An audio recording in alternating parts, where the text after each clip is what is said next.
Hi there, Shane, and welcome. Very warm welcome to you. It's great to be speaking with you. How are you? I'm doing great, Nick. Thank you so much for having me this morning. Not a problem at all. Absolutely. It's a real pleasure. I've been looking forward to this conversation for a long time. I've been following your career and your portraits, of course, for many years. You've Oh, just said thank you you. you just said you returned from the Portrait Society. Is that correct? Yes, just late last night, we've just returned from Washington, D.C. for the Portrait Society of America's annual conference, where we had over 750 attendees. And it was a really exciting weekend, people from all over the world. And in fact, we had a UK winner this year. Frances Bell has won the grand prize. So she had a phenomenal self-portrait. And I was thrilled to see it in person and to see her there to receive the award. I saw that yesterday. I think she posted something about that yesterday. It was a Oh, good. phenomenal painting, and Yeah, she's such a talented portrait painter. she is. Boy, my goodness, we're thrilled. She's going to represent the Portrait Society well this year as the grand prize winner. She trained in Florence, actually at the same school that I trained at, Oh, terrific. Charles Cecil Studios. I'm not sure if you've ever been there or have you spent much time in Florence? No, I've been to Florence one time, not to the school. I know his work well. I know his students well. And of course, like most artists, I've done that pilgrimage to Florence to enjoy the city and the museums. Yeah, of course. I mean, Charles Cecil runs the studios and the atelier that Francis trained at, and he's a great American artist. But because he spent much of his time teaching, he kind of goes unnoticed by the rest of the art world. But he really has trained so many great portrait painters that are out Yeah. there in the world, producing these great works of art, and she's obviously a great example of that.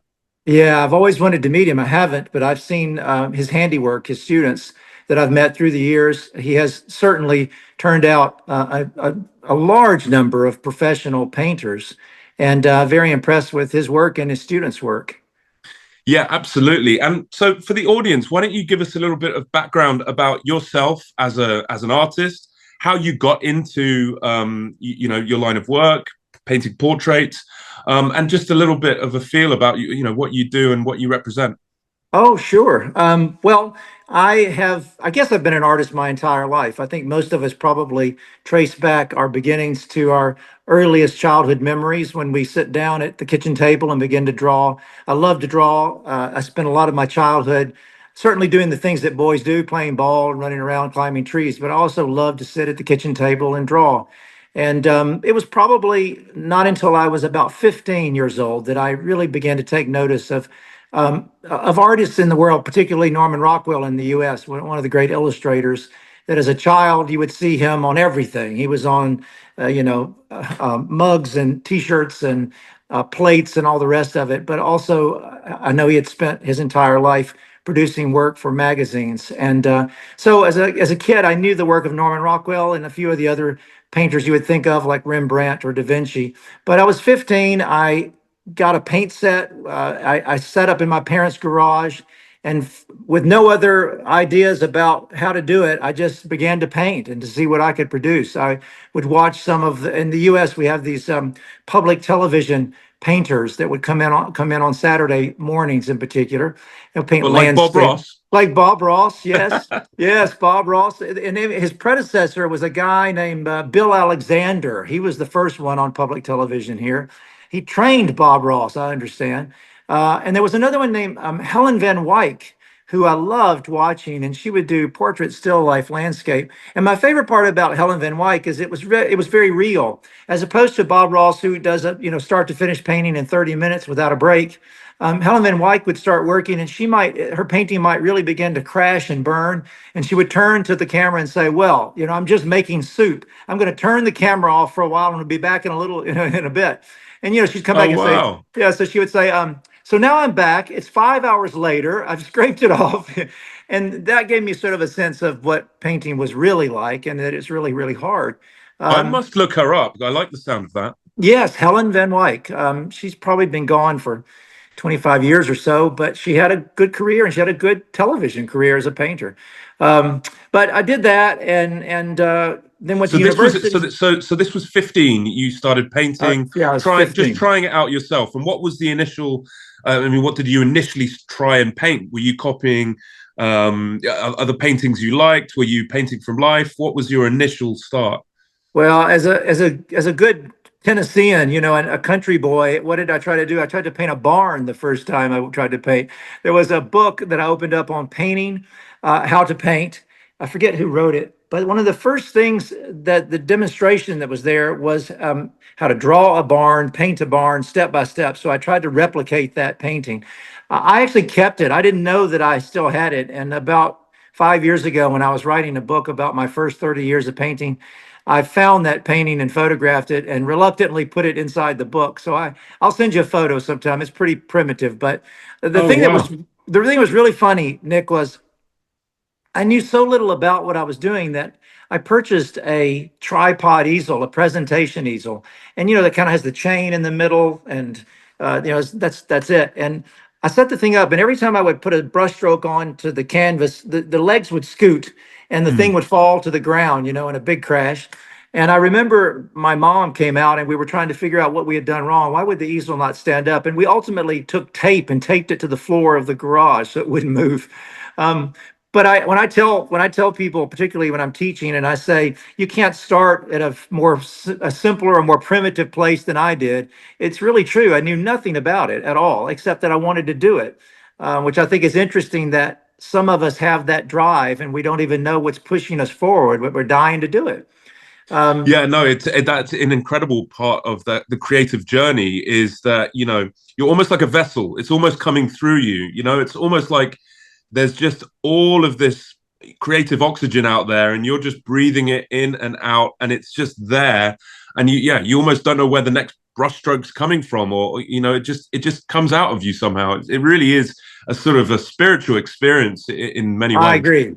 I agree. I tell people all the time that, of course, we're thrilled that people pay us to do what we do. At the same time, we were doing it long before people ever bought anything from us. And I know that I would continue to paint for the rest of my life if I weren't doing this for my living. But I have thrill as, some of us are lucky enough to do this for a full-time career. And I'm thrilled that people will pay me. But I'm driven by that same 15-year-old urge to create things. I just want to make them. I want to take a blank sheet of paper or a canvas and create something that to me somehow says something about the thing that I'm painting or drawing. And then, what's really interesting too is that I'm more dissatisfied now, 35, no, 40 years later, than I have ever been. And I know that that's healthy in many ways. My teacher, who I'll tell you about in a moment, Ray Kinsler, used to say that the more you learn, the more you expect from yourself, and the more frustrated you'll become. So I know that's a normal part of it, but it is aggravating at times when you think, man, I've been doing this a long time, and I dislike what I'm doing more than ever.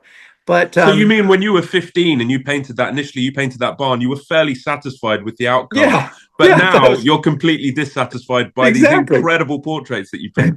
It's Yeah, bizarre, that's isn't it? it's really bizarre. Yeah, I thought I'd done a pretty nice barn, and it's funny how that works. But I understand it. I mean, it was sort of when Kensler told me that early on, I sort of thought, oh well, gee, surely not. I mean, I'm feeling pretty good about the way I'm progressing.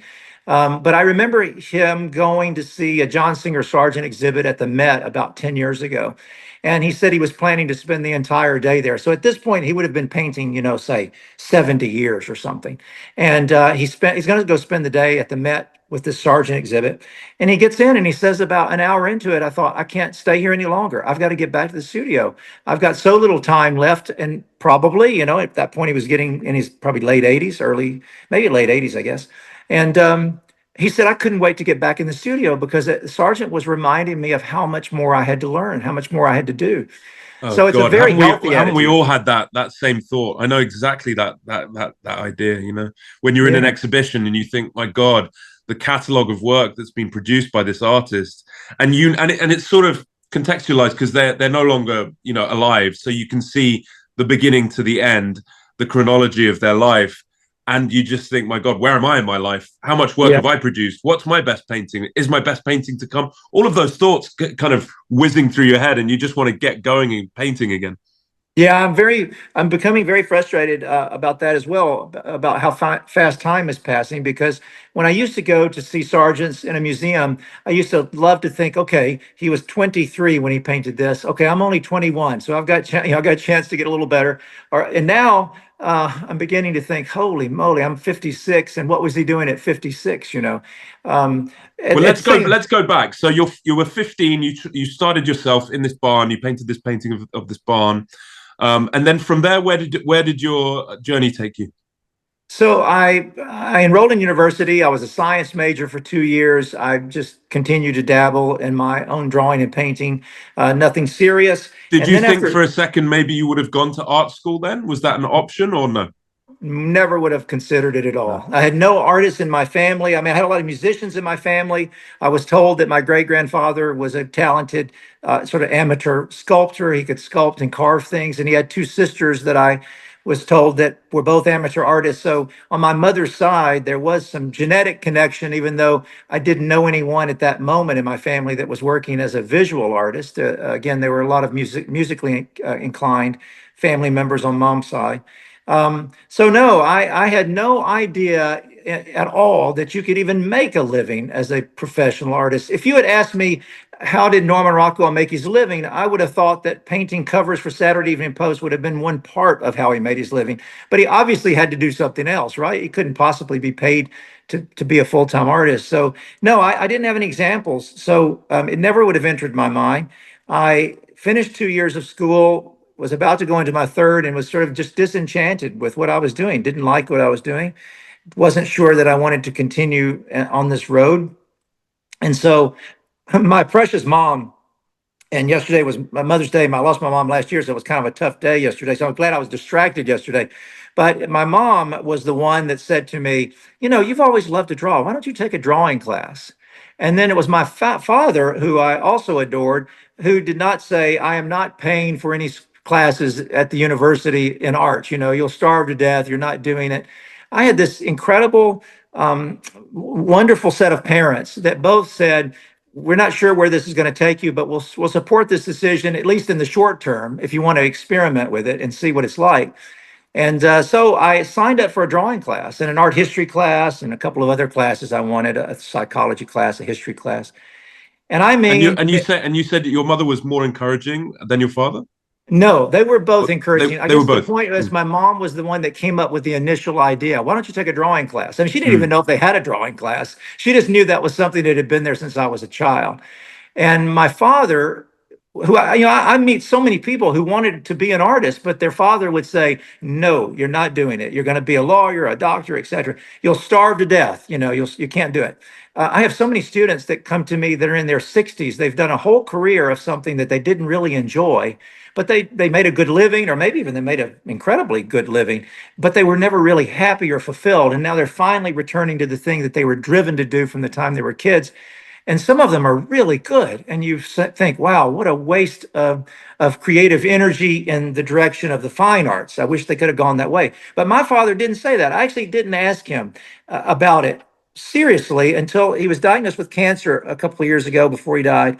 And I just thought one day, what are things you want to ask your dad? And I realized I'd not asked him about that moment in time, really. I mean, I just sort of, in a way, was thrilled that he continued to support the idea and didn't criticize the idea, and then was my biggest champion when I really took it seriously.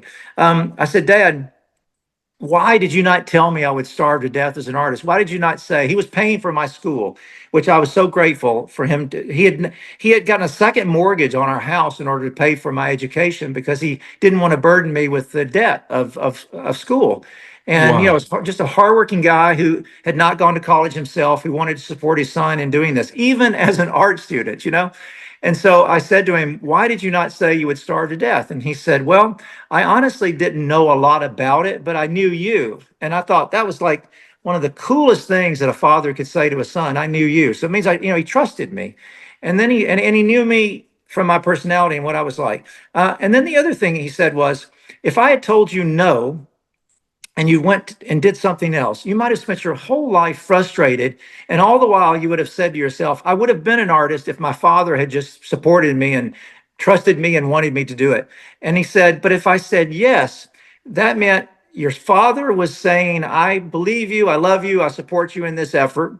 And if you succeeded, you would have done it on your own, just with the support of your family. So he said that would have been a win-win, you know? And he said, even if you hadn't done well and you had crashed and burned, you would have had your father and mother saying, I support you in the decision. You had given yourself, we'd given you that chance, and it didn't work. So he said, I would have still won in that. So he said, I just felt that I had to support you.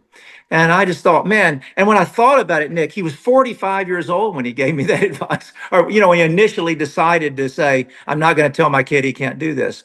And I think to Well, what myself, amazing advice. oh, I think to myself, I hope I have, 10% of the wisdom of that. And with my own kids, I've been trying to just say, I've got to let them talk to me about the things that are driven, they want to do, they're driven to do.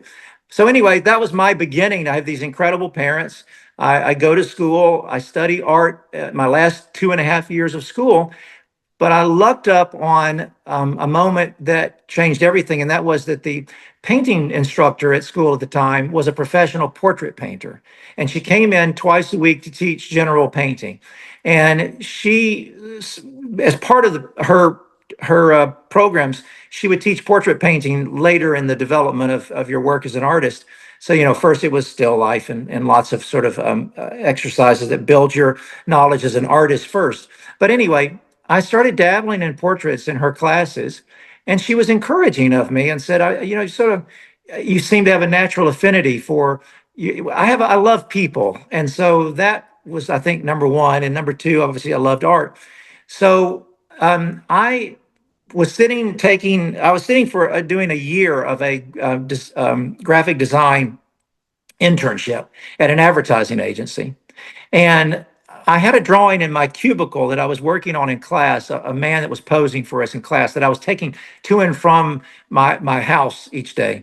And a lady walked by and saw the drawing, and she said, "Oh, that's really nice. Did you do that?" And I said, "Yes." And she was a writer. She wrote copy for the advertising company. And she said, "Do you take commissions?" And I knew the word, Nick, from like art history classes, but not from anything else, not really in reality. And she said, "Do you take commissions?" And I said, "Well, I've never had taken a commission, but I know what it is." She said, "Well, how much would you charge to paint or draw my parents?" And I said, "Can I have some time to think about it?" And she said, "Sure." So I spent a couple of days thinking about it. I asked my father. There was no internet. There's no way to search what do artists charge. And he and I sat down one day and thought, well, what if we say $100 each for the drawings? And if she doesn't like that, you'll go down to $75 each.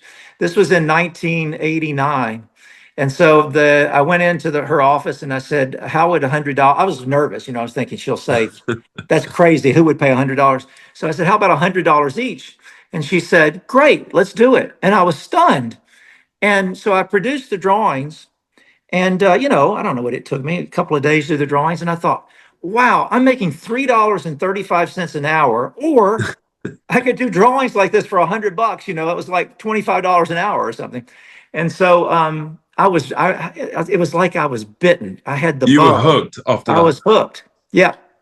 It's amazing all these little stations of luck and chance encounters that you have with people lead you in this direction. It's almost like it's like just completely out of your control. It's just happening to you, and it's just led you down this road and down on this creative journey through your life that's been so enriching. But those chance little encounters, if she hadn't said that to you on that day, what would have happened? I always think about those things. I do too. If she had not passed by the cubicle that day and the drawing had not been there, would there have been someone else that would have been the catalyst, or would that have been my missed opportunity? What if mom hadn't said, take a drawing class? I mean, there's been so many, my entire life is that way. Do you remember the movie Sliding Doors? Yes, of course. I just love that movie because my whole life is like that. I think about all the moments when the doors have opened at the right time and have shut at the right time. And I just trust that that's going to continue to happen, I hope. Yeah, I mean, it just boggles the mind when you start thinking about all those little chance encounters. It really does boggle the mind. But I just think, with the right intentions, if you're doing the right things and you're moving in that direction, so you want to be an artist, you just move, good things will happen. If you want to be creative and you want to make movies, make music, make anything creative, just go in that direction. You don't have to overthink it too much. Just make it your energy that you do every day, and those encounters will happen. I'm sure of that. Yeah, Kinsler used to say to me all the time that we're doing the first thing correctly, and that is that we're following our passion. So we're doing the thing that we love to do the most.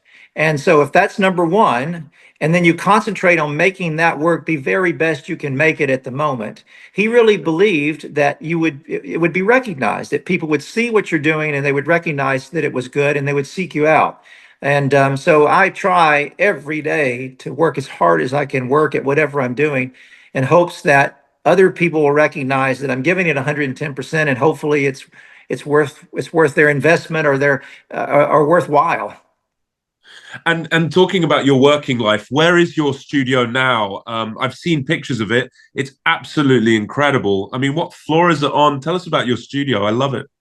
So I have the great fortune of sort of working in two different cities, and so I'm from Nashville, Tennessee. Have had a studio here for 35 years. This May, actually, May the 15th was the day that I went and got my business license in 1990 as a small business as an artist.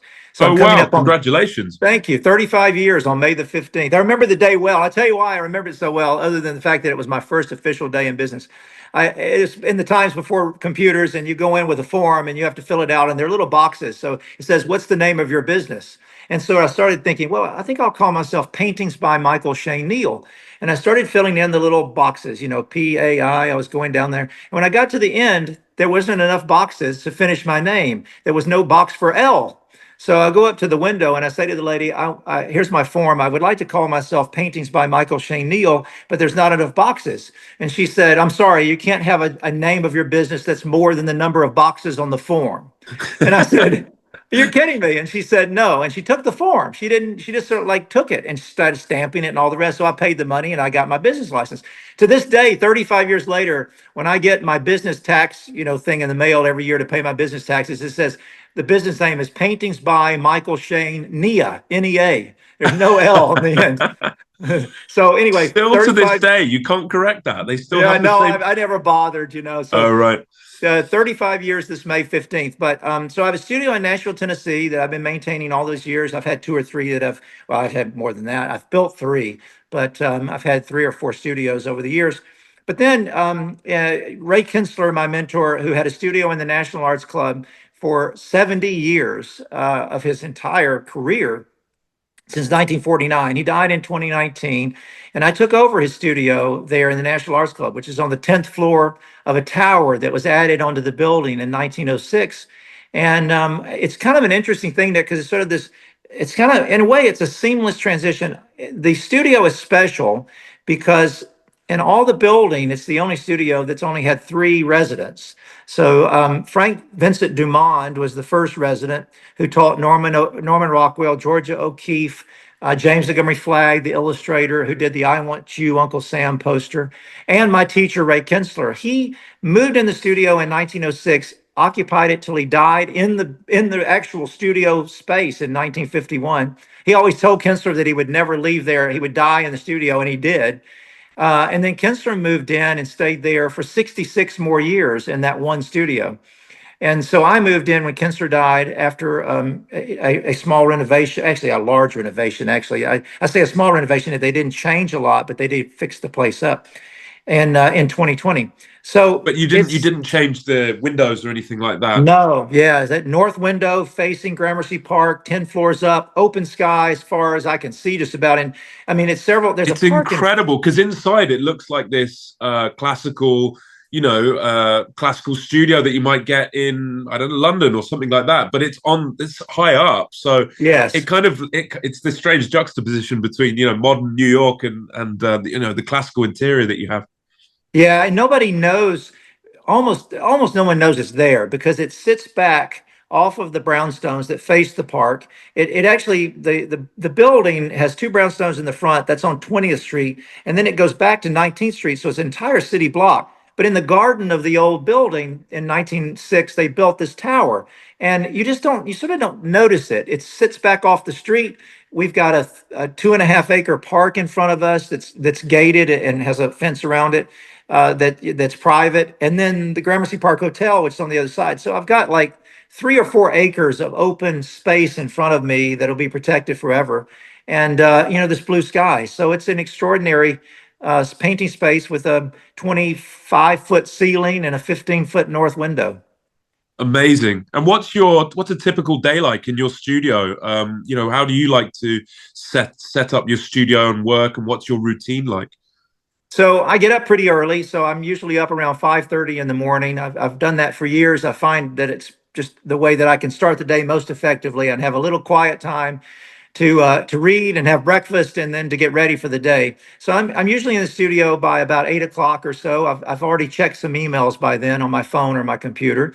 And I will, so like most portrait painters, there's days when I'm working strictly from photographs or from a computer monitor now. I've transitioned finally. It took me years to transition from photos to an actual monitor. It was my daughter that helped me do that. And then I also will have sittings. There are days when I have photo work and sittings, and days when I have only sittings, and then vice versa. So based on the day, I rarely have more than one live sitter in a day. Sometimes I may have a live sitter in the morning and then maybe a meeting with a new client or a dinner or something in the evening. But I will start working. If I have someone in the studio to pose, it's never before 10 o'clock. I've just found that I'm better if I've got, 10 o'clock or after to have a first sitting with someone. If it's from photographs, I probably will start working right away. So I may be set up and painting within 20, 30 minutes at most. So I will work until lunchtime, which is usually around 12:30 or so, and then have a half an hour lunch and then back to work again. If I have a sitting in the afternoon, it's usually around 3 o'clock, and that seems to be the time that I like to have someone in the late afternoon. And this time of year, I'll have good light until about 6:30 or 7 o'clock in New York.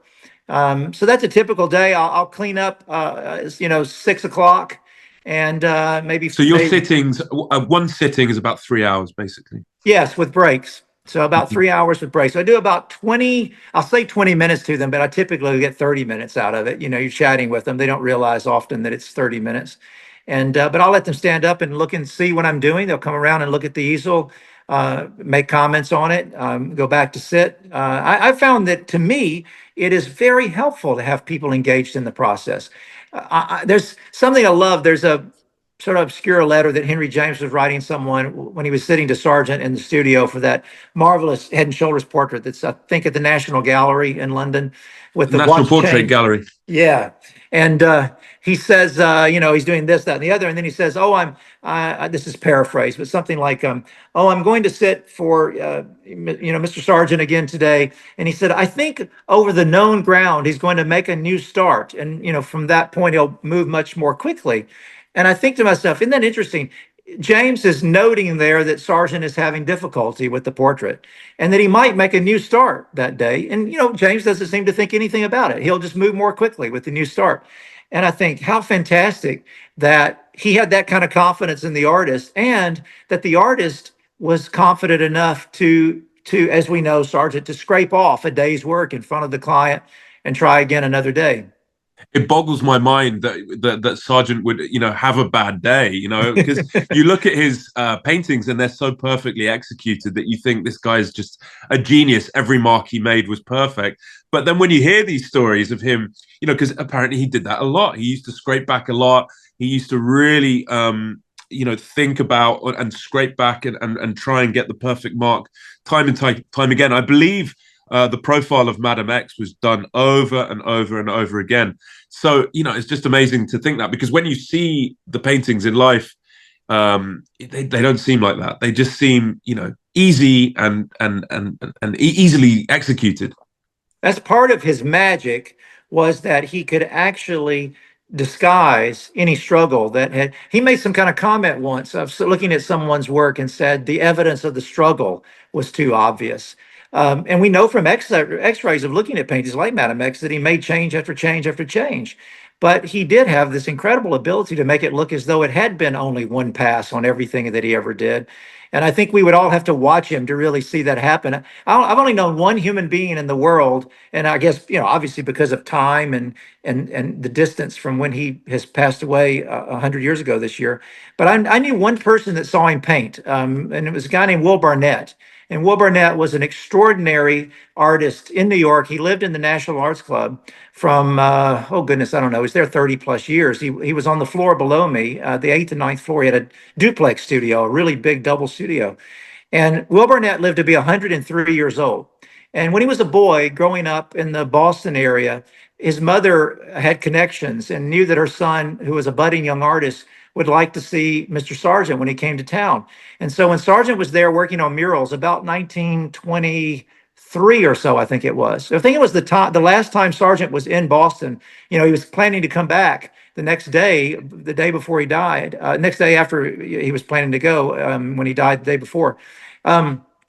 So anyway, all this to say that Barnett's mother got her young son in to watch Sargent working on the scaffolding at the Boston, I think it was the public library, not the museum, but the public library. And Will remembered that until he was 103 years old. He would talk about watching Sargent working on the scaffolding. What did he say?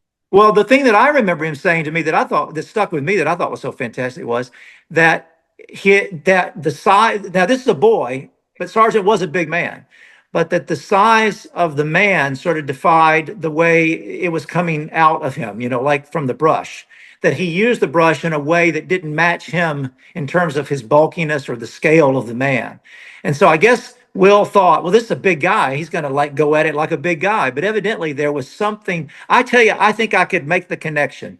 I have loved to play golf since I was a kid.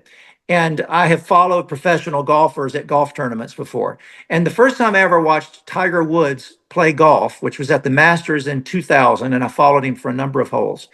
Tiger Woods was hitting a golf ball without a golf club. It seemed as though the golf club was an extension of his body. Like there was no feeling that there was a golf club in his hand. And if you play golf, you know what I'm talking about. It's someone that had such skill that the tool was not even noticeable. And I think that must have been what it was like for Will to see Sargent painting on those murals. It must have been as though it came from his fingertips and not from a brush. But the young artist that he was, here he is, 10 or 11. No, he would have been probably 13 maybe at the time. I think he was born in 1910 or thereabouts. So anyway, that's the only person I will have ever known that actually saw him work. What an incredible connection, though, to meet someone that had actually seen Sargent. Because, I think it's strange, Sargent. I am absolutely obsessed with Sargent, as I can see, you have spent your life following and, understanding Sargent as well. But in the greater sort of macro level, when you stand back in art history, I actually think he's underappreciated. He's sort of, these last exhibitions that have been put on about Sargent, they always get highly criticized by the critics. There was one in London, Sargent and Fashion, and it wasn't panned by the critics, but I would say the majority were kind of, talking a bit down about it. Yeah. And you just think, they've almost reached the level now. They're sort of now, because he is becoming obviously more and more celebrated. Now they're sort of indifferent. Like there was a critic. There's a fabulous show right now that Stephanie Herdrich has put on at the Met, Sargent and Paris, which opened a couple of weeks ago. And how's that one been received? Well, first off, by the public, they're blowing the doors off of it. I mean, in like the first 5 days, they had 50,000 people come through. Yeah. The critics have been reasonably positive about it. There was a man that I forget his name. It was a critic that was writing the other day on his Facebook page that he can only typically take Sargent in small doses, but that this show was, was good. But he's trying to he's sort of walking this fine line of, in the past, he's probably criticized Sargent heavily, but it's sort of hard to do it now because so many people are celebrating him. But I do agree with you. I mean, he has continued to be overlooked in terms of the timeline of the history of art. He is absolutely one of the top 10 artists that has ever lived in every 100%. Way imaginable. And I think that without Richard Ormond and some of the people that he has been able to rally over the last 50 years, we wouldn't have the Sargent that we are enjoying today. I think he would still be put down by a lot of critics that would talk about him being too facile and superficial and all this nonsense. He was truly one of the most gifted craftsmen to ever pick up a piece of charcoal or a brush or a pencil, but he also was incredibly insightful. And we know, you and I know, and those of us that are in this world that we travel in, we know when we look at his work that it is anything but superficial. And there's so much character and psychology, and especially in the people, his friends. He put so much psychology into these paintings, and his own flair and things like that. You couldn't even say that that they're plastic or they're well painted, but they're plastic. They're not. There's so much to them, and also so much to his career. He painted incredible landscapes, still lifes, portrait. He did it all, and you just think he's one of the greatest. I mean, artists of all time. I'd say he's the greatest American artist of all time. I agree totally. Yeah. And people don't know where to place him with that. They don't. Some people don't even consider him to be American. He is American. His parents are American. He wasn't born in America. He's a great American artist. Right. Yeah. You remember he turned down the knighthood from the king when he was offered the chance to be Sir John Singer Sargent. He said, "I'm sorry, I'm an American citizen. I can't accept it." Exactly. And that's how he saw himself. But the world is. I feel like the world, and it's very easy to be a critic and criticize someone. I'm sure that person that was criticizing John Singer Sargent's never picked up a paintbrush and doesn't understand the complexity and how difficult it is. That's a very good point. Kensler used to always say to me that he admired or could admire the criticism of a literary critic because it's writing, talking about writing. But he said, when I talk with someone who's never picked up a pencil or a paintbrush, and they're going to tell me that this is a good or not a good, representation of, or not a good painting, he said, I have a hard time, listening to them. But he would enjoy talking to you or to other artists about other artists. But now, yeah, I think that it'll be up to us into the future as we go forward to continue to champion what an incredible artist that he was. And there are so many, I think, particularly young people coming up right now that do recognize that he was one of the most exceptional, not only talents, but also genius. I mean, the man was a brilliant human being, and that sometimes goes unnoticed as well. Well, like you say, the public, the place is sold. They can't. They bursting through the doors to see his work. So the public speak with their feet. All of these shows are completely sold out, and that says more than anything. Richard Orman always quotes some critic, which I can't remember who it was, but he was famous. And he said that after an exhibition a few years ago, that he wrote Richard and said, "Well, Richard, Sargent can no longer be ignored." And so, the critics had tried to ignore him for decades, but they can't when the people are clamoring to see his work. And in this country, in the US, if you put the word impressionism or the word Sargent in an exhibit right now, you can guarantee that you can help your bottom line at the museum. I mean, people will pour in to see them. Yeah, absolutely. I've just been in Rome looking at the Caravaggio show, and I was reading at the show that Caravaggio was he went forgotten for about 300 years, and he was rediscovered in the early 20th century. And I'm just thinking to myself, how were these works forgotten? It's amazing how we forget that. We forget that these artists do go forgotten for long periods of time. How long was it until Vincent van Gogh started becoming popular? We forget what happens to the history of art. Life is short and art is long, and these things often play out in unexplained ways over long periods of time. One of the things that I am amazed when I look at his work is his incredible gift at again, I quote my teacher endlessly because I spent so much time with him, but he would say, look at the particular nature of everything that he understands. He understands the quality of velvet versus satin versus silk, this particular grass, in the Alps versus this particular grass in Florida. And he would say, look at how he took note of the unique nature of everything that he was painting and drawing, and then had the skill to interpret that and to help us understand what he was seeing and looking at, and how it just that. And that's true of when really, if you look at an illustrator like Norman Rockwell, who Kensler used to call American's Vermeer, he also had that incredible ability to capture a specific nature of something, a fleeting emotion, a texture. It's all there. So that's their observational skills are off the charts. I mean, they are true genius level at observation, but then their ability to see it, interpret it, and put it down in a way that we are transported. I just think Sargent is the best. I mean, I rarely see anyone that's any better. Yeah, I always, when I go and see his work, I almost forget how good it is, even though I don't forget how good it is, if that makes sense. When you see it again, it's like, wow, he really is just so good. It's the quality of his brushwork, the quality of the texture of the paint. And, when you get down to that technical detail, when I first started painting, I just wanted to paint a head. That's all. I just wanted to paint a good head. But now it's like I'm trying to actually get the quality of the brushwork. I'm thinking in those terms.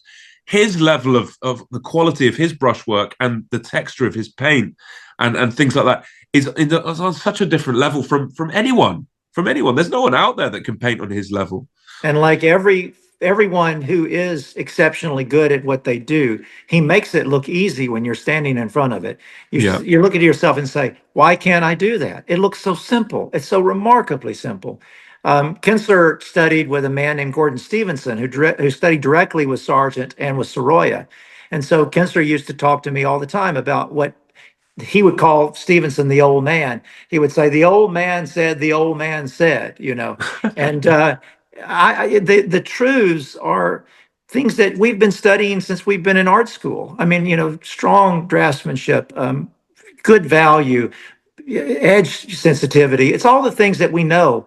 But for some reason, he's just that much better at it. And I'm determined. I'm on this, life's journey to try to feel like that I could do one hand or one finger or one tip of a nose that I think would be worthy of a Sargent. And I haven't gotten there yet, but I'm not going to stop till I'm going to, as Gary Player said that he was going to live to be 100 or die trying. I'm going to die trying, and I hope I've got till I'm 100 trying.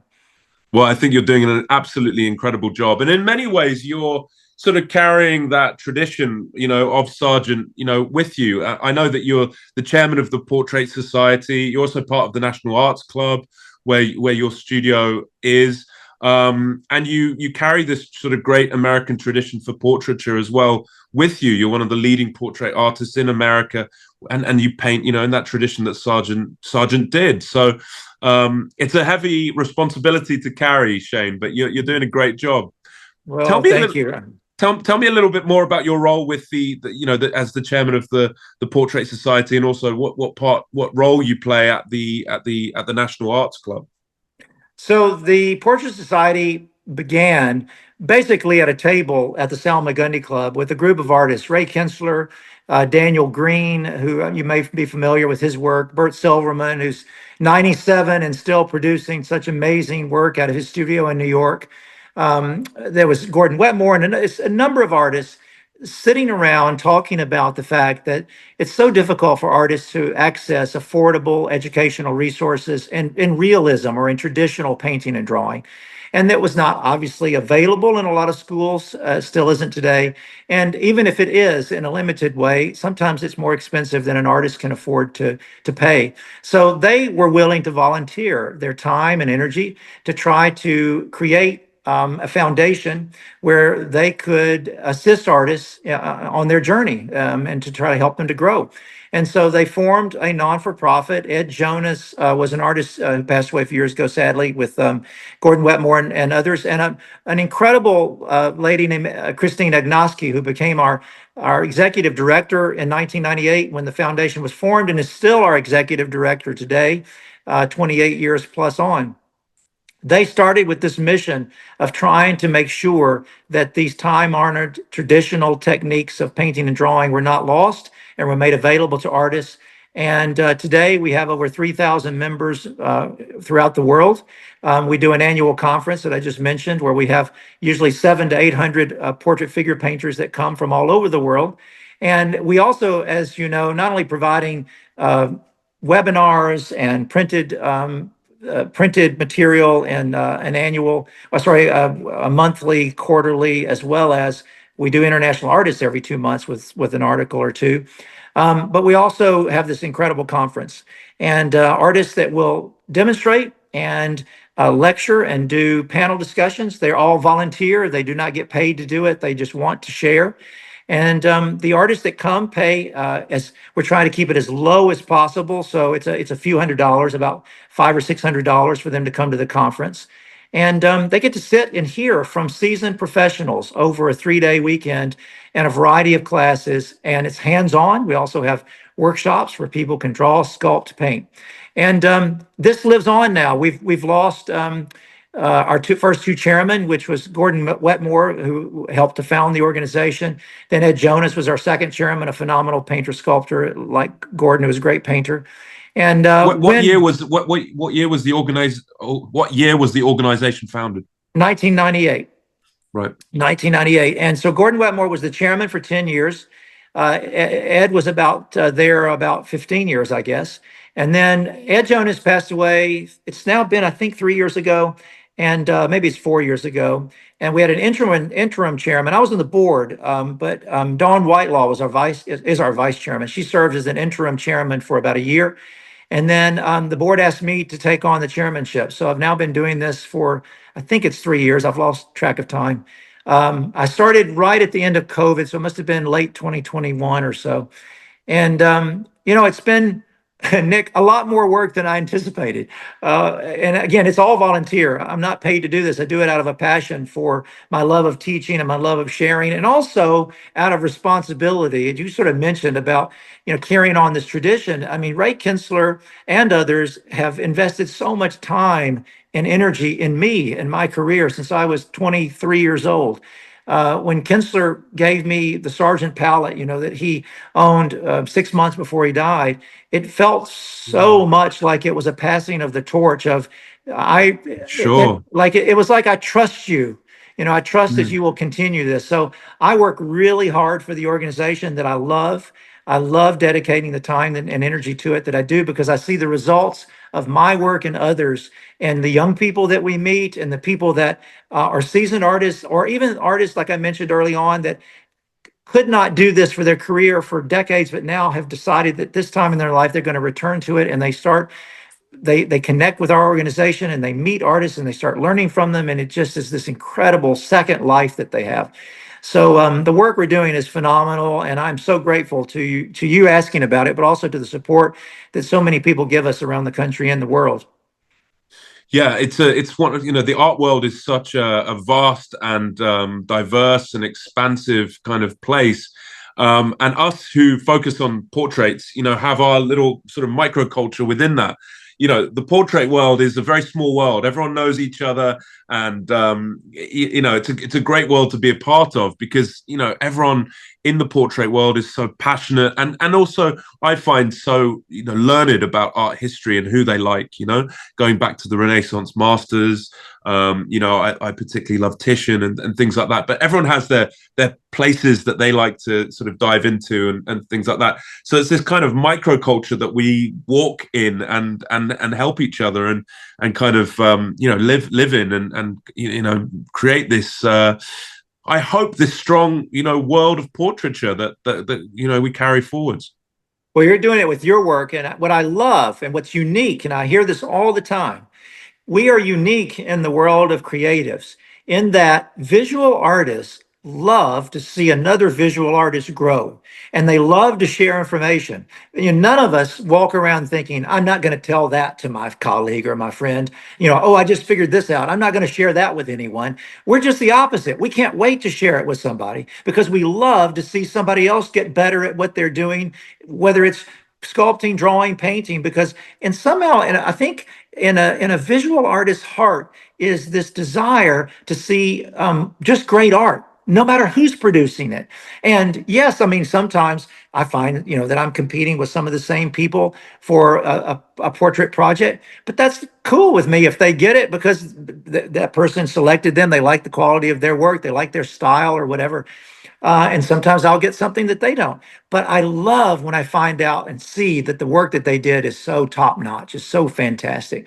And I think that's what's unique about the world of painting portraits. We all want to see the next artist do an even better portrait than they did before. And we are willing to share anything that we happen to think might be worthwhile. That's special. And I have a friend, a young man who's actually dating my daughter, Samuel Walter, is a very fine artist. My daughter, Maddie Neal, incredible artist. And Samuel is a trained cellist from Yale School of Music.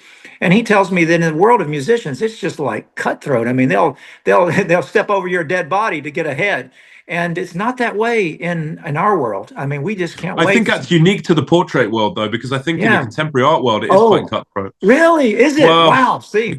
I Yeah. don't know. I don't want to speak out of line, but Yeah. certainly, yeah. And I think that's just good energy to have. You know, if people around you are doing well, then it lifts you up as well. You know, if you're surrounded by people that are doing well in life, then you tend to do better in life. You know, it's just a good energy to have. But also the other thing that I was going to say is, uh, you know, any advice to someone who is looking to create art of any type, you know, is just make what you want to see. Make the portrait that you want to see of someone, because I mean, that's a lot of the reason why I started this podcast. You know, I went looking for the podcast like this, artists talking to artists about art history and about their lives. And there wasn't really anything out there. So I thought, well, I better go and make that podcast, you know? But it's like that with anything. Paint the portrait that you want to see. Paint the painting that you want to see. Make the podcast that you want to see. If it's not out there, then you can do it. That's absolutely right. And you should, no matter what kind of, whether it's um, classical realism or something very impressionistic, whatever the style it is that you want to work in, you should pursue that, do that to the best of your ability, and try to stay true to yourself. And I think, like I said earlier, people will recognize the quality in it, and they'll want to be a part of it, and they'll enjoy collecting it. But if you do something that you think you're just doing because it's marketable, oh, this is what's selling right now, I think that's absolutely dead. I think that Yeah. people feel that there's no heart in it, and they know that's commercial, and they feel that from the moment they look at it. So do the thing that you're driven to do most. 100%. That's great. Yeah, great advice. You know, if you're going out there and thinking, oh, how am I going to, how am I going to make this to sell? What do the galleries want, or what does what does the market want? Yeah, you're dead. That's a terrible place to start. Terrible place to start. And I encourage young artists all the time, seek out people that you admire, see if you can study with them or even just bounce some things off of them. Even if you only got 5 minutes to ask them a question, that's just one more step in the direction you're trying to go. And that will guide you. But gosh, aren't we fortunate? We're so lucky to be doing something that we enjoy and that we're driven to do every day. And as Kinster said to me once, he said, as you get older and older, as he was, 40 plus years older than me, he said, you'll realize how fortunate you are to wake up every morning stimulated by what you do, and you can't wait to get into your studio and get to work. And tell me a little bit more about your relationship with Kinsler. So he taught you, you trained in a sort of an atelier style situation, or how did it work? Yeah, so I met him when I first was introduced to his work when I was 10 years old. I didn't realize who he was, but I saw his portrait of President Ford that he had done for the White House when I was a kid. And I can remember distinctly thinking how different it was than some of the other artists' work. And at that time, in my child view of things, if it looked more like a photograph, it was probably a better painting than if it looked less like a photograph.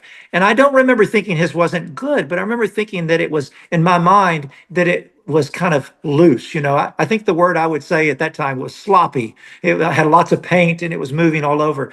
But I remember it making an impression on me as a kid.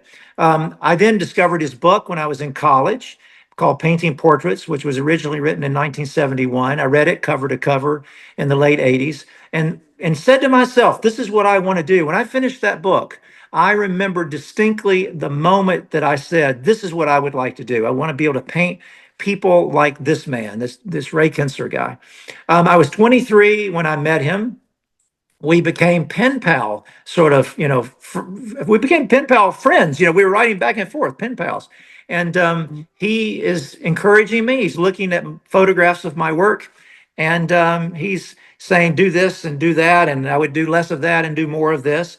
And a year into us writing letters back and forth. And again, this is a guy who was, he was painting Ronald Reagan for the White House at that moment. He's the top of the world of painting portraits in this country for sure. He writes me a note one day and says, I'm going to invite a group of painters to paint out west with me landscape in Montana. And we're going to meet in this hotel on June the whatever and this amount of this time. And he said, if you'd like to come, I'd love for you to join us. And it ended up being a huge group. It turned out into a class of like 30 people. But I go to Montana. I meet him in the middle of nowhere in Big Timber, Montana. It felt like the middle of nowhere at that time. And for a week we painted together, but it was the week that changed my life forever. That was the first time we really met in person. We had spoken on the phone, but not face to face. and he seemed to just connect with me and I with him. And he essentially adopted me as a student. I mean, he began to Had train you me. been painting? Had you been painting portraits prior to that? Yes, I'd been painting portraits, and for 3 years for my living. Not a lot of them, but enough of them that I kept the rent paid. And yes, he began to critique the work, to paint with me. I would go to New York, to Connecticut, where he had a wonderful studio. Had two studios eventually in Connecticut, and I would paint in one of the small studios on the property, and he would critique the work in the mornings, in the afternoons. I took classes with him anywhere he was teaching, which was at a variety of institutions all around the country. And then we talked. We certainly talked every week. And when email was created, we started emailing 5 or 6 times a week. And I would send images of work that I was doing, and he would write me back. He gave me an enormous amount of time. I don't deserve it. He just picked me. And it was incredible. He was a remarkable artist, but an even more remarkable human being and an exceptional teacher. And there were times that he was very tough on me. And, I didn't cry, but I felt like crying at times because I was disappointing him at times with things that I wasn't achieving fast enough. There were times when I couldn't believe that I had done what he was looking for me to do, and that he would, give me that sort of grab me on the shoulder and squeeze my shoulder, or maybe, do one of these old noogies on the head, and even embrace me when he thought that I'd achieved something that he was after me to achieve. So that's the one thing I do. I miss him terribly. He's been gone now since 2019. I miss that, being able to bounce ideas off of him or share a painting that's in progress and say, "What do you think?" But I hear him in my head. I mean, I've spoken to him so much, and so many endless hours of conversation and listening to him about art, about working with people, about trying to run your business as an artist, all these things. And so he's there. I've got him downloaded in my head, and I carry with him. I carry him with me every day. And have you got that relationship with anyone as well? That sort of mentoring and Yeah, my daughter. I oh have wow. a 23-year-old daughter who is incredible. I am her biggest fan, but I'm also convinced that if I could do what she's doing at 23, I don't know what I would be doing now. She has been surrounded by art since she was a baby.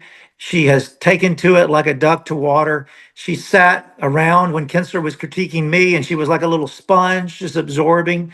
He would look at her sketchbooks from the time she was a little girl. She took to heart every lesson. You can see photos of me through the years, with my hairline receding and Kinser getting older and Maddie growing, and she's there. She's in the room. She's just like a fly on the wall. And she has done something unique. She graduated high school during COVID, which no one anticipated the world would change so dramatically. And instead of going to college that next year, she decided to just stay with me in the studio and work with me for a year, which was easy because we were all sort of stuck and couldn't go anywhere. And so we were with each other. And then she decided to travel the world and study with artists all over the world, take classes a la carte from schools around the world. And she did a 4.5 year art training, completely designed by herself, seeking the artists that she wanted to study with, but also making sure that she was in her own curriculum, getting the things that she felt she needed with some guidance from myself and some of my friends. And I want to tell you, she has quite an education, and she's now beginning to take commissions, and I'm so proud of her. Wow, that's incredible. And also create a much richer relationship that you have with your daughter, because it's not just father-daughter, it's also artist to artist, and it's also teacher to student. And it's, you also learn from teaching someone, you learn more about art yourself. Absolutely. And I have been able to, I think in a way of help her avoid certain pitfalls that I might have fallen into myself, or even that Kinser tried to talk me into not doing, and I did anyway, because I thought maybe, no, maybe he's not quite right on this one. And then I would find out, no, he was right. And to me, if you're a father looking at your child and they end up doing something that you love to do, you want to make sure you do encourage it, but you also don't want to try to push them in that direction. So I never wanted to try to push her into being an artist, but I've just sort of let it happen. And it's happened beautifully. And I can't wait to see what she's doing 5 years from now. Wow, that's amazing. And does she work in your studio? Does she have her own studio now? So in Nashville, we have separate studios, and there's a I'm on one side of a courtyard. She's on the other. We have a 3-car garage that had a space above it that we were able to convert to a studio for her, put north windows in, skylights, etc. And in New York, when she's there, she paints with me. So I've got 3 easels in the studio, and we just paint side by side. I think for some reason I Googled the other day. It was like one of those funny Googles where I Googled what are the best cities in America to live in outside of LA and New York, because I realized that everyone's moving out of, apparently there's a big exodus out of LA and also out of New York. So I was wondering kind of where's everyone moving? And in the top 5 cities was Nashville. Austin was another one in Texas, and another one was Nashville as well. So, it got rated highly. It must be very cost of nice. living is certainly better than New York. I mean, the difference in New York and here is pretty dramatic in terms of cost of living. I will say, though, because there has been a flood of people from other places into the city of Nashville, it is changing the landscape quickly. And I'm Oh, so shocked. you can feel the influx of Oh, people. Yeah. totally. No, we were at a point at one stage. Again, it's a creative city, so it's drawing particularly creatives. It's also a great city for business, and healthcare industry out of Nashville is huge. The educational system in Nashville is huge. We have lots of universities. We're known as the Athens of the South because of the number of universities we have. The printing industry is huge in Nashville, so there's lots of great business opportunities. But the draw has been cost of living and is lower, and also not having the state income tax has drawn a lot of people to the state to try to save a few dollars here and there. And probably great people as well. Great people have come, and I No, think I it's mean just great people in Nashville. It seems like a very, they're great people from Nashville. It's a friendly oh, place. it's People are yes. lovely, and it's nicer to live. I don't know, somewhere like LA or New York, where it might be a little bit stressful, and it creates a kind of stressful character. Nashville's probably a very relaxing place to live, where more of a relaxing kind of mentality. A very friendly city, and it's a place that you can move to from somewhere else and really almost instantly be welcomed as a native. You're a Nashvilleian. If you've lived here very long, you're a Nashvilleian. That's not true of lots of cities around the world or lots of countries even.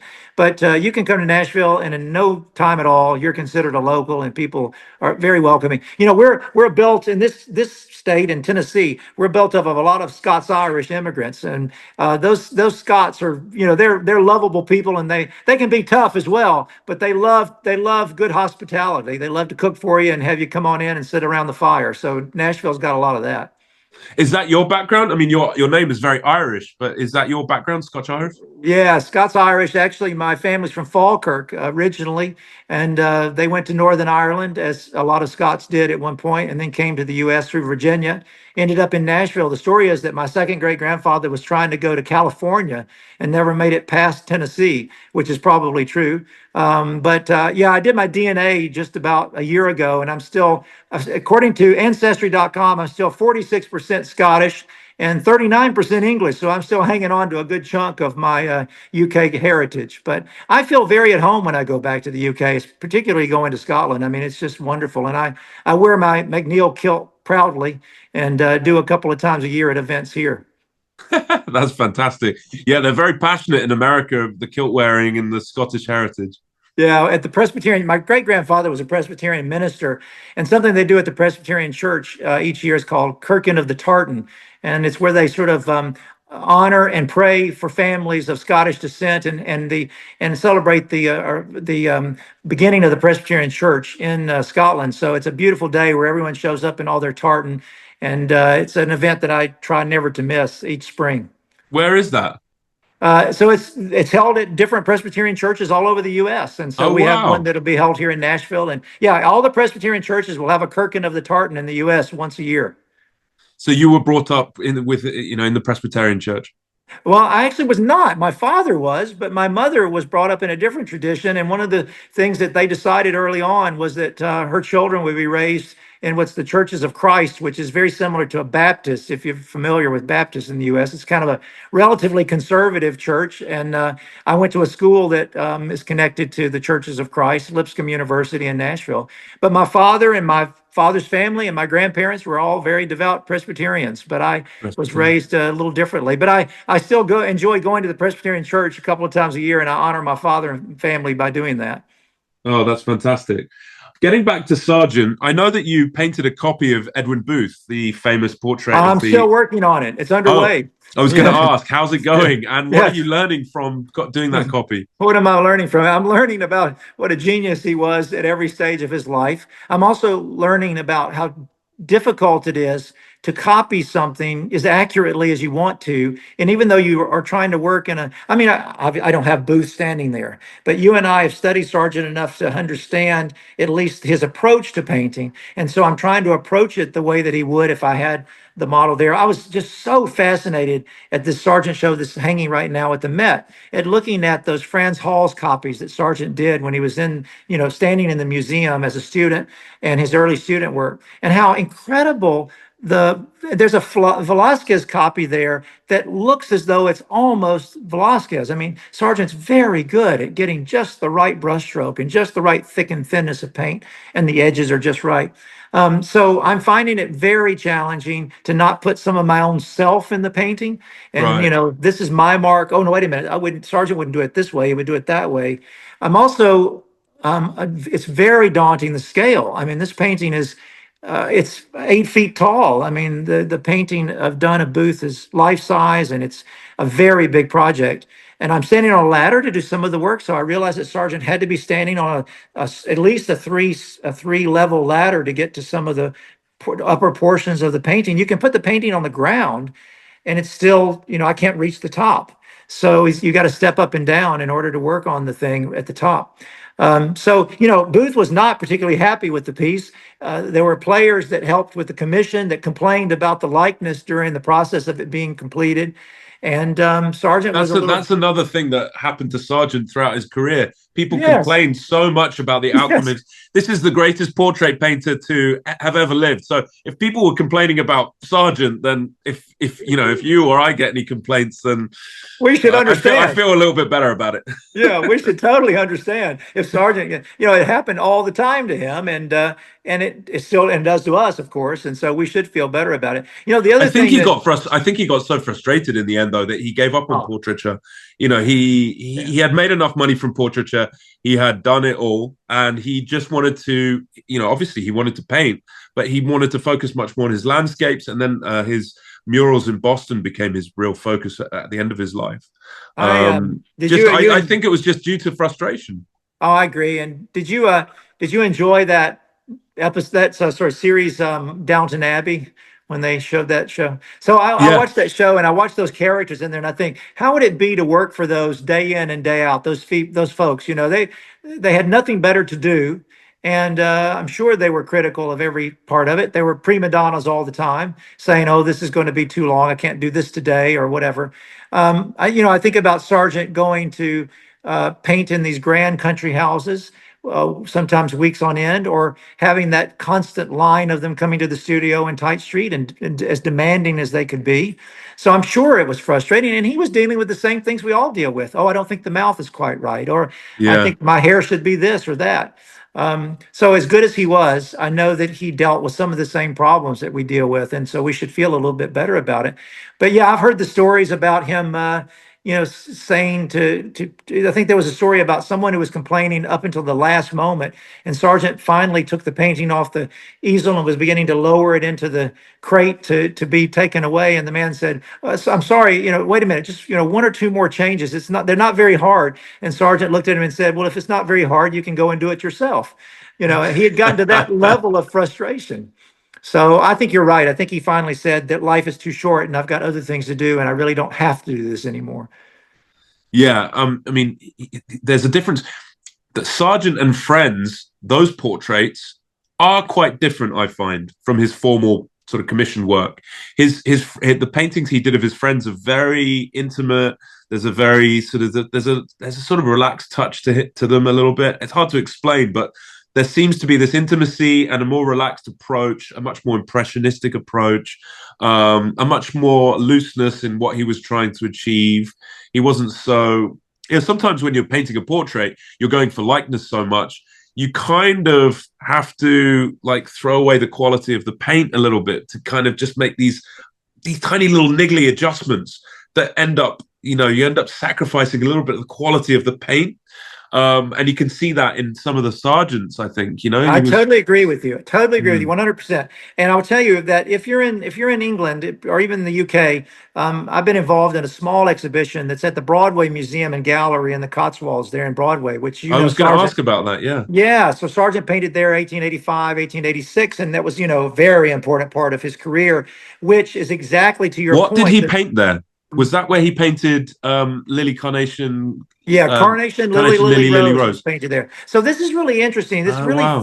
and this was not by design, but it's perfect. It's perfect. The show that's at the Met in New York right now is Sargent's early career, his training under Duran at the École. It goes through to Madame X. Madame X is the end of the show. So we now, we get to this what turns out to be, in a way, a debacle, but of course later one of the best things that ever happened to him. And then he ends up in London, and then with the accident in the Thames where he hits his head in the diving accident, his friends say, "Join us in the country this summer to recuperate." And Sorry, I didn't know about the diving accident. What happened oh, I'm there? sorry. Okay, so Sargent is in London. He's So fled Paris. he fled Paris because of the controversy around the Madame X portrait, and he kind of got run out of town. Yeah. And he ends up in London, and So then he's what so happens he's then? so he's in a boat with Edwin Austin Abbey. They're just on the Thames in a boat on having a nice little day out on the water. And Sargent just, in fact, two things happen during that one boat ride. One is that he sees some children lighting lanterns on the coast there, and he thinks to himself, right there on the bank of the river, he thinks, wow, that's a really interesting scene. Now, that's something that plants a seed in his mind for later. And then for some reason, he decides just to dive into the Thames to take a little swim. And he hits his head on what is described as a pike in most accounts, like an iron post that's in the water. And he cuts his head very badly, a bad gash on his head. And then no one else just really describes what this was, but they later will say he then hits his head again and reopens the wound. And I don't know how or when he does that. But Abby says, you should come to Broadway and recuperate with us this summer, relax, paint, get out in the countryside, clear your head. And so Sargent goes to Broadway. He tries to stay at Farnham House, where a group of artists are there. Henry James is there that summer, Edwin Austin Abbey, Alfred Parsons, Frank Millet, the actress Mary Anderson, etc. They're all there. And he can't get in Farnham House. There's just not enough room. There's not enough place to sleep. So he goes to the Ligon Arms Hotel, which is still there today. He stays there in 1885. He's painting landscape. He's painting still life. And in fact, he was amazing everyone because they would load up to go and paint for the day, to go to find a spot to paint. And Sargent would walk out a few feet from the Ligon Arms Hotel and find a spot to paint. And he said, I'm just trying to paint anything that meets my eye. It's just, there are pictures around us everywhere. There's I that heard wonderful. that. Yeah, I heard that he wouldn't overthink things. He would just literally, just paint what captured him at that moment. Yes, and there's this wonderful painting. There's a fence row and some trees and the grass, and you can see the sun is behind Sargent, and you can see the shadow. The figure is on the ground as a shadow, a cast shadow of Sargent's head and his palette there. And he's really painting nothing. It's a fence row, but he turns it into an interesting painting. So Sargent not only does that, and he's experimenting with quasi-impressionism. He loves Monet. He's met Monet. He has dabbled a little bit in his interest in impressionism while in France. But this summer is the time that he just experiments and clears his head. And to your point about doing things that he just wanted to do, he was painting relatives, he was painting friends, he was painting landscape, he was painting still life. And then, of course, he gets this idea of trying to replicate what he saw on the banks of the river that day with some of Millet's children playing in the garden. And in the evening, they're lighting these lanterns, these Japanese lanterns. So he starts that painting in 1885. He returns to Broadway in 1886 and continues, as you know, I skipped a part, but as you know, Henry James and others convince him it's time to leave Paris and go ahead and set yourself up a studio in London. So he does that in 85, 86. He then goes back In to Tite Broadway Street. in Tite Street, stays there 40 something years, goes back to Broadway, finishes Carnation, Lily, Lily, Rose, and then does something that's so cool. He enters that, as you know, or he exhibits that painting that next year It's the first painting that a museum acquired of Sargent's, which the Tate Museum bought it and hung it where it's still there today.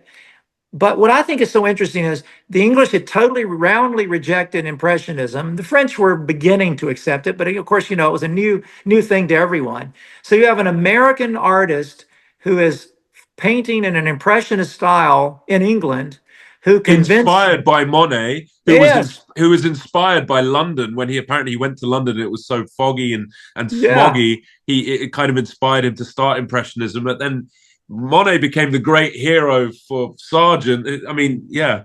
It's all beautiful, but it's all done with an American, So it's really amazing. You think about it, and all of these different cultures, coming together. But the fact that England now accepts Impressionism as a valid way of working, and they use an American artist to say we accept that, is really interesting. And Sargent really doesn't go back to Broadway at that point. I mean, he may have visited there from time to time, but he doesn't really paint there again. But those 2 years were absolutely crucial in his development. And we were talking early on about what if this door didn't open or that door didn't close. If the door hadn't closed in Paris and opened in England, I don't believe we would have ever seen the Sargent that we ended up seeing. He would not have fully matured into what he became without those 2 years in Broadway. And the pieces we have at the Broadway. It seems so inevitable now, but I think Sargent at the time, from what I've read, was quite concerned about the move and concerned about his whole career and everything. Completely. I mean, he went so far as to say, it was quoted, that he said, I may go into music. I may become a pianist as opposed to a painter. I may give this business of art up altogether. He was that disenchanted. What a loss to the world it would have been. But if it had not been for Broadway and those friends just spending time, just having fun, painting for fun, experimenting. I mean, he did a drawing of Henry James one evening that was a failure. I mean, everyone around him said it was no good. I mean, that makes me feel good. But the pieces we have in the gallery show are those personal pieces. It's the things that he did just for fun while he was in Broadway. And it's exactly what you said. You can look at the canvas surfaces and see that he's treating them differently, that Yeah. he's experimenting. He's playing with the ideas of everything from Impressionism to the flat Japanese prints that he was, I know, fascinated with, as was Manet and others. So that's when all of us, Kinser would warn me all the time, Nick. He would say, you're doing so many commissioned works. You have got to paint for yourself some. Make sure that you carve out time to go and paint plein air, landscape, do things that you're just doing for fun and experimenting, and not things that you think will ever see the light of day, but that for you, it's that chance to say, okay, I'm not able to do this on this piece with, Miss Smith, because she'll never go for it. She'll never pay for it. But I need to try this for myself and then see how I can inform what I'm doing in the studio and maybe push the work a little further this direction or that direction. And Kinsler always took off August of every year. I mean, this is a man that was producing dozens of commissions every year, but in August, he took that from one of his mentors, James Montgomery Flagg, the illustrator, was a dear friend of his. Flagg would always take August off and go to Connecticut out of New York City, rent a house, and paint watercolor, landscape, or anything else he wanted to for the month of August, taking no deadlines, no commissions. So Kinster did that for decades, and I'm trying to shape my life to do that. I'm going to Maine this summer with my daughter, which I've done for several years now, and paint for a week in Maine, to go to California and paint the following week. So I'm trying to carve out some time each year to do that, because it gives you the relief that you've got to have from the pressures of painting people every day. Because it's not only just that the work is hard, it's also hard to paint for people. And Yeah. when they come in and say things like, I don't like that red background, when the red background is what makes the piece work, it's a challenging negotiation that takes place. And sometimes you don't always win, and you have to change it to blue, and you hated it. Yeah, absolutely. Yeah. And it's not only us that talk like this, all portrait painters or artists that get commissions have the same problems like this. I mean, I was speaking to a guy who runs, he's a great friend of mine. He runs the studio in Salisbury. And he said to me, if I could take all of my commissions back, I would, but he loves painting. But the commissions have always been a struggle for him, and a lot of us feel the same way. It's there's a demand, there's a pressure, there's a limitation as well. I think in some ways, because of the quality of Sargent's work, we're doing something that Sargent maybe didn't even do himself, certainly at one point of his life. And you know what I'm talking about here when I say this, and that is that portraiture was not looked at as the the top of the mountain. It was not the Mount Everest of painting in the eyes of Sargent or Soroy or others. They looked at public art as being the mountaintop of being an artist contributing to society or to the timeline of art. And I know that there was times when Sargent thought, well, I won't be remembered as a portraitist. I'll be remembered as a muralist. But I think that because of the quality of his work and others in that generation, we've been able to elevate portraiture to even a higher level of respectability where it was not seen that way in the past as much. Or certainly, I feel from my reading of art history, they often looked at it as, well, we know that we can continue to work as artists and make a living as artists if I take on some of these commissions, but I'm going to do some of this other stuff, and that's where I'm really going to get to sing. I'm really going to show off when I can do this other work. But I think that portraiture today has that same level of, well, I believe, of respectability as any kind of public art does when it's done well. I think so too. Yeah. I mean, if you look at that philosophy that Sargent had, he's probably looking at the greater, art history. If you look at people like Titian, yeah, they painted portraits, but their religious work for the churches and their altarpieces were really what made their name and what gave them fame and what their sort of pride and joy was. And then they did portraits on the side. That was kind of the way it was. And so Sargent probably saw himself in that way. But especially in the culture that we live in this sort of celebrity culture, I think portraiture and portraits have changed the way people see them. Yeah, for sure. I agree. And I love that if you ask any museum director in the world, what is the one piece that is drawing more crowds than any other, or the one piece you would grab and run out of here if you knew the place was going to burn to the ground? Inevitably, it's a portrait. It's a painting of a figure.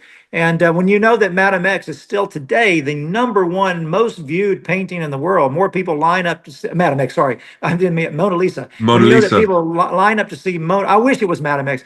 When people line up to see Mona Lisa more than any other painting in the entire world, then that shows you that human beings are still driven to want to see other human beings in art. I mean, that's what we want to be transported and look at people of the past and the present to see what the artist sees in them and what it is that we think that somehow we're connecting on that human level. And I remind my kids, and all the years we were going to museums, I would remind them that now you remember it's a window into the past. You're looking at something that was seen through the eyes of an artist 500 years ago. So it's as if you're able to look through his or her eyes at what they saw and what they felt, even more importantly. And Maddie has always been absorbed by that idea, thinking about here's this window into looking at this woman that we know as Mona Lisa. Yeah, and us humans are fascinated in other humans. It's just the way we are built. Yes, we're sad if we see a dead cat on the road. We're sad, but if we see a dead human, we're totally heartbroken by it. It's just there's something in our DNA that makes us fascinated with each other, our own species, and so portraiture is that we're looking at ourselves. We're looking at ourselves, sort of a mirror of ourselves in a way. I stand in front of a Rayburn or a Rembrandt, you name the artist.